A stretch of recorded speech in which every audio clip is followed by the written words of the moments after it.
Holidays-nale, adu namma GT Holidays da. GT Holidays, South India's #1 travel brand. You know you are special when you're with GT Holidays. காசாவில் மருத்துவமனை மற்றும் பத்திரிகையாளர்கள் மீது தாக்குதல் நடத்திய இஸ்ரேலுக்கு உலக நாடுகள் கடும் கண்டனம் தெரிவித்திருக்கின்றன.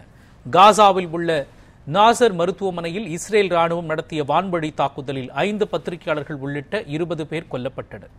இத்தாக்குதலை நடத்திய இஸ்ரேலுக்கு கனடா, எகிப்து, ஈரான், சவுதி அரேபியா உள்ளிட்ட பல்வேறு உலக நாடுகள் கடும் கண்டனம் தெரிவித்திருக்கின்றன. இஸ்ரேலின் இந்த தாக்குதலை காட்டு மிராண்டித்தனமான போர்க்குற்றம் என ஈரான் அரசு கண்டித்துள்ளது. இதேபோல எல்லைகளை கடந்த மருத்துவர்கள் அமைப்பு உள்ளிட்ட சர்வதேச மனித உரிமைகள் மற்றும் மனிதநேய அமைப்புகளும் இஸ்ரேல் ராணுவத்தின் தாக்குதலை வன்மையாக கண்டித்திருக்கின்றன.